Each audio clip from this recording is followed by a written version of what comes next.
Hey guys, we are going to keep reading number 24, Earthquake in the Early Morning. We read chapters 1 and 2 yesterday, so we're reading 3 and 4 today. Jack and Annie are still looking for their fourth type of writing to save Camelot, something to lend. And so we're going to hopefully get closer to finding out what that is today. And Buddy is here to read with us today. He's going to be lying on the couch, so you might not see him the whole time. Chapter 3, The Great Shake. A cloud of dust billowed around Jack. He could hardly breathe. He couldn't see, but he could hear Annie coughing. Jack opened his mouth to call to her, but dust filled his throat. Jack! Between coughs, Annie shouted his name. Jack! I'm here, he said hoarsely. I think I'm in trouble, she said. Jack tried to sit up. He hurt all over. His clothes were ripped and covered with dirt. His cap was gone. Where are you? He called. Here, said Annie. Jack started to stand, but he fell down again. His legs were like rubber. Where? He repeated. Jack cleaned his glasses, then looked around. But he still couldn't see Annie through the thick haze of dust. I fell into the ground, said Annie. Jack crawled in the direction of Annie's voice. Keep talking, he said.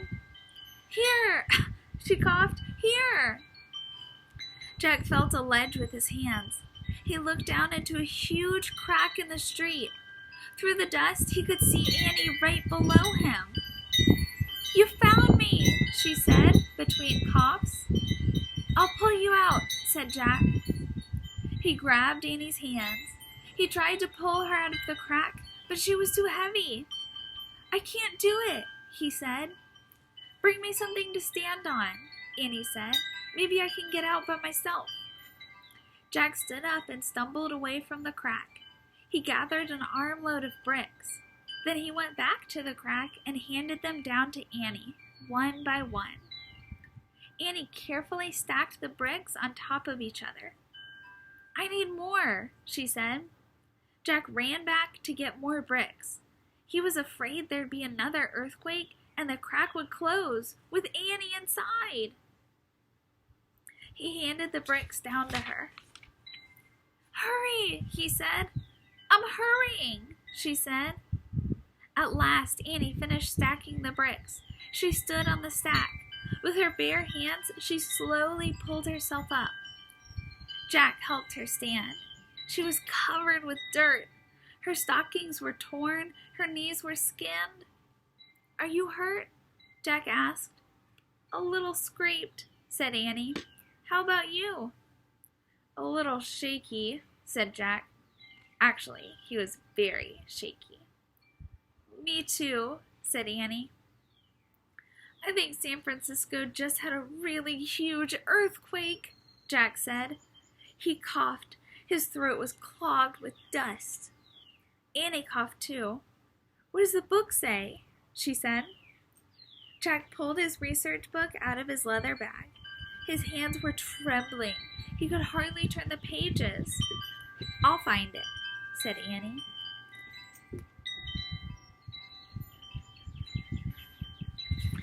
She took the book from him and found a picture of a torn-up street.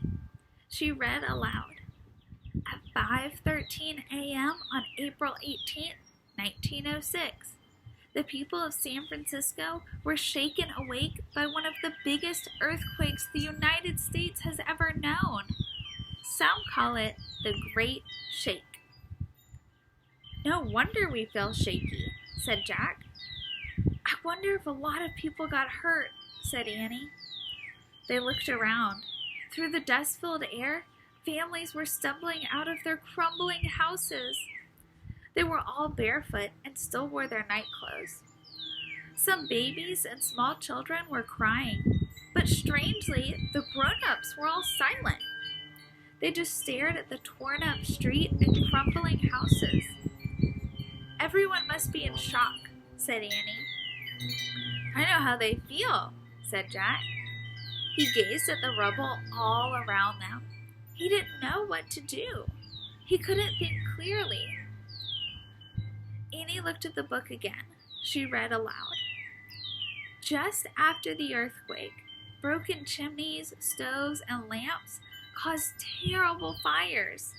The fires raged for 3 days, nearly destroying all of San Francisco. Over 28,000 buildings burned down. That's terrible, breathed Jack.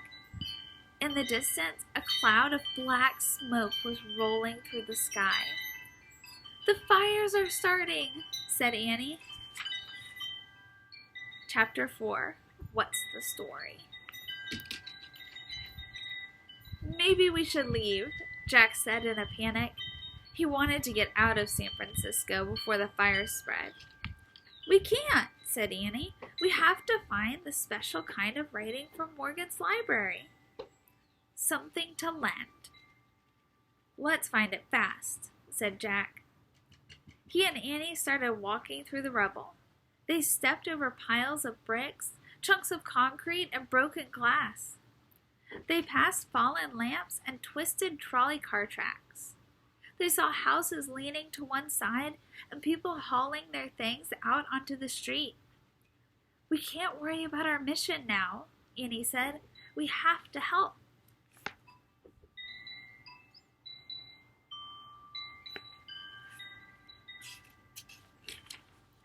Help? How? Said Jack. He was so shaky, he didn't think he could be much help to anyone. What about them? Said Annie. She pointed to some men frantically dragging bags out of a building and piling them into a horse-drawn wagon. Annie ran over to the wagon. What are you doing? She asked the men. We're trying to get these bank bags down to the harbor, said the wagon driver, so a boat can take them out into the bay. Why? Asked Jack. So we can save everyone's money from the fires, the man said. He pointed at the sky. The cloud of smoke was growing bigger and blacker. Can we help? Asked Annie. We're done, said the driver. You kids run home to your parents, then get out of the city. Jack wished he and Annie could run with the driver down to the bay and be safe from the fires too, but he could see the wagon didn't have room for them. Good luck, said Annie. Don't forget what I told you, the driver said. Then he and his horses took off. The wagon turned onto the main street and disappeared over the hill. I wonder who we can help, said Annie. Jack took a deep breath. I don't know, he said. Maybe I'll take some notes. Jack pulled out his notebook. In wobbly handwriting, he wrote, Bank money, wagon to bay, then boat. Hey, what's the story? A woman asked. Her voice sounded urgent. Jack looked up. A man and a woman stood in front of them. The woman wore a long dress and carried a notebook. The man wore a suit.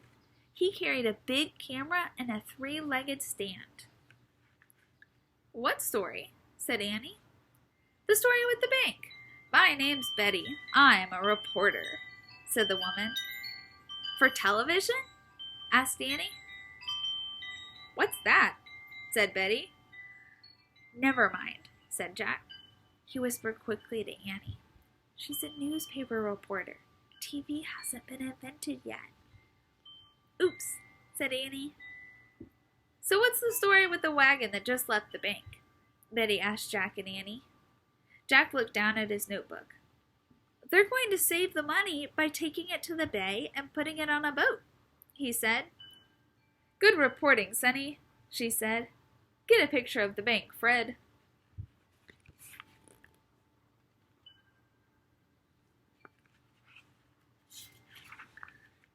The photographer set his camera on the stand. He put his head under a black curtain and took a picture.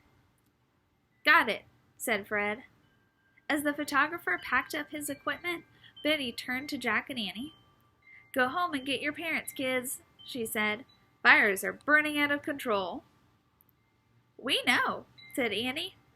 By the end of 3 days, the fires will burn down nearly all of San Francisco. Betty looked curious. How do you know that? She asked. She's just guessing, Jack said quickly. Pretty gloomy guess, said Betty. Tell your folks not to catch the ferry. Thousands are crowding into the ferry building. Go to Golden Gate Park. Thanks for the tip, said Annie. Thanks for the story, said Betty. Then she and Fred hurried away. Jack and Annie looked around. Now many people seemed to be fleeing their homes. Some were going up the hill, some were going down. An old woman was pushing a wheelbarrow filled with pots and pans. A girl was carrying a suitcase and a cat. A boy was carrying a bird cage and a fishbowl. They're all going in different directions, said Annie. I wonder where Golden Gate Park is, said Jack. Maybe we should go there. Let's see if there's a map in our book. Jack looked in their research book. He found a map of San Francisco. Where are we now? He said. As he looked for a street sign, he saw a man carrying an armload of books out of a beautiful building. The man put the books into the back of a horse-drawn wagon. What's he doing? Asked Jack. I bet he's saving those books, said Annie. Saving books, said Jack. He loved books.